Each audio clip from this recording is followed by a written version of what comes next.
로마서 9장 30절부터 10장 4절까지의 말씀입니다. 로마서 9장 30절부터 10장 4절까지의 말씀을 저와 성도님들이 한 절씩 교독하도록 하겠습니다. 그런즉 우리가 무슨 말을 하리요? 의를 따르지 아니한 이방인들이 의를 얻었으니 곧 믿음에서 난 의요. 의의 법을 따라간 이스라엘은 율법에 이르지 못하였으니 어찌 그러하냐? 이는 그들이 믿음을 의지하지 않고 행위를 의지함이라. 부딪힐 돌에 부딪혔느니라. 기록된 바 보라, 내가 걸림돌 거치는 바위를 시온에 두노니 그를 믿는 자는 부끄러움을 당하지 아니하리라 함과 같으니라. 형제들아, 내 마음에 원하는 바와 하나님께 구하는 바는 이스라엘을 위함이니 곧 그들로 구원을 받게 함이라.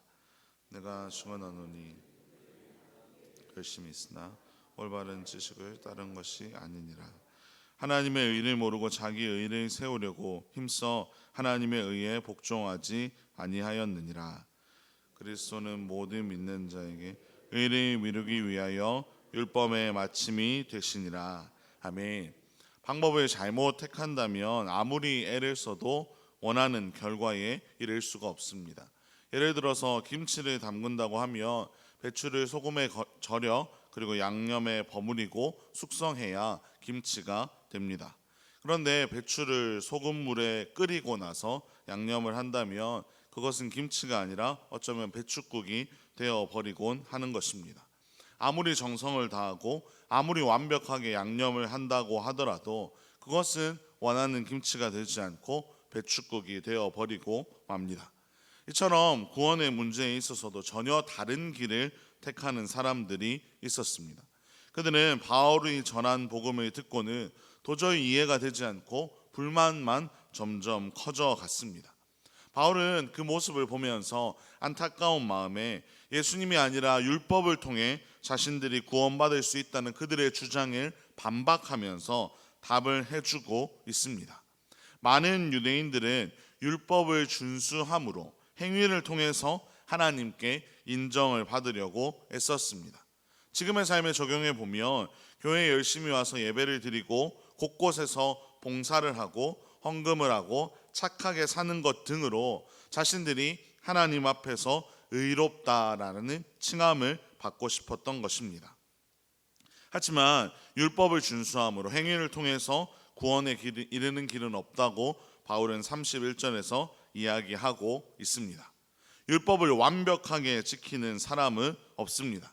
하나라도 어기며 율법 전체를 어기는 것이기에 율법으로 구원받으려고 하는 것은 우리에게 전혀 의미가 없는 것입니다. 32절의 표현처럼 오히려 걸림돌이 되어버리고 맙니다. 그것이 무엇을 의미하는지 33절에 기록이 되어 있는데요. 이 구절은 이사야의 말씀을 인용한 것인데 여기에서 걸림돌과 바위는 예수 그리스도를 의미합니다.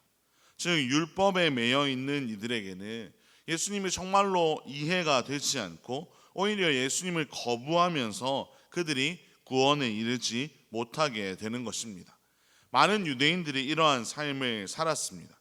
하나님께서 우리를 위해 반석 되신 그리스도를 보내주셨음에도 불구하고 여전히 자신들의 잘못된 방법에 매여서 그들에게 오히려 예수님이 걸림돌이 되기도 했던 것입니다. 예수님을 믿으면 구원받을 수 있음에도 불구하고 그들은 계속해서 율법을 지키는 일에 집중하고 있었던 것입니다. 바울은 그것이 너무나도 안타까웠습니다. 자신이 그렇게 살아갔던 존재였기에 자신들의 행위가 자신들을 건져줄 것이라고 자신도 생각했던 때가 있기에 도대체 계속해서 예수님을 거부하고 자기 의를 내세우며 하나님이 허락하신 그 복된 것을 거부하는 것을 바라보는 게 참 힘들었습니다. 그런데 이 시대에도 참 많은 이들이 믿음으로 구원받는 것을 이해하지 못한 채 예수님을 거부하고 있습니다. 그들은 스스로 하나님께 나아가는 길을 만들려고 애씁니다. 스스로 구원받을 수 있는 길을 마련할 수 있다고 착각하는 것입니다. 하지만 예수님이 이 땅에 오신 이유는 그들에게 걸림돌이 되거나 우리 스스로 구원에 이를 수 있는데도 불구하고 오신 것이 아니라 그저 우리가 유일하게 나아갈 수 있는 길, 하나님께 나아갈 수 있는 유일한 길로 우리에게 오셨음을 우리는 믿어야 합니다. 그래서 바울은 모든 사람이 의에 이르도록 예수님이 율법의 마침이 되셨다고 우리에게 기록하고 있습니다.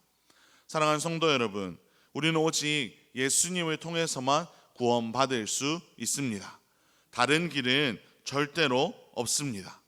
우리의 힘으로는 결코 흉내도 낼 수 없는 이 놀라운 구원의 역사를 하나님은 예수 그리스도를 통해 자신에게 나아오는 이들에게 허락하여 주셨습니다. 사실 우리는 이것을 너무 잘 알고 있습니다. 예수님이 우리의 구원된다는 사실 말입니다.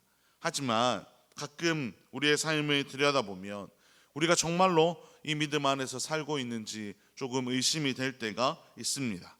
하나님의 은혜로 구원받은 존재인데 예수님을 통해 하나님의 은혜에 감격하며 우리가 날마다 살아가야 하는데 끊임없이 자기의 의를 내세우는 사람들이 있는 것입니다. 내가 하나님을 위해 이런 일을 했고, 내가 교회를 위해서 이렇게 헌신했고, 내가 당신을 위해서 이렇게 했는데 왜 도대체 하나님도 교회도 나를 몰라주냐며 떠들고 따질 때가 있습니다. 정말 안타까운 모습이지 않습니까? 예수님을 믿는다고 하면서 어느새 율법에 매인 삶으로 돌아가 버리는 것을 보여주고 있습니다. 사랑하는 성도 여러분, 우리에게는 전혀 자랑할 것이 없습니다. 우리가 내세울 것은 정말로 하나도 없습니다.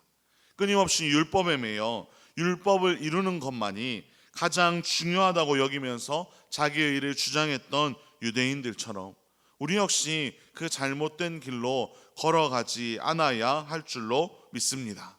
지난 주일에도 나눴던 것처럼 우리는 하나님만을 주인 삼고 살아가야 합니다.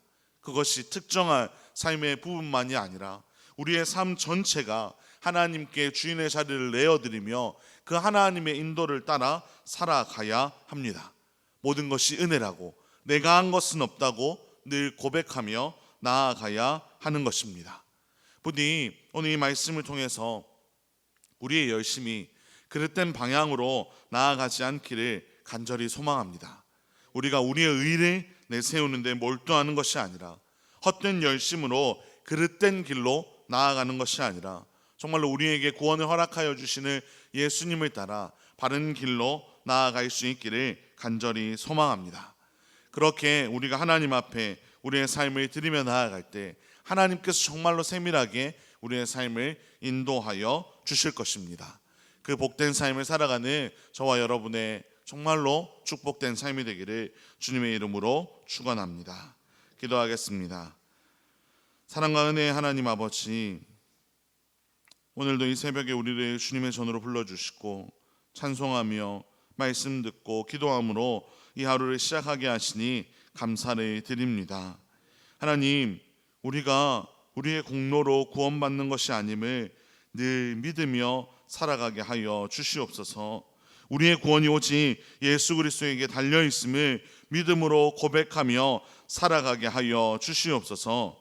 예수님께 온전히 우리의 삶을 맡기게 하시며 하나님만을 높이고 하나님만을 드러내는 우리의 삶이 되게 하여 주시옵소서.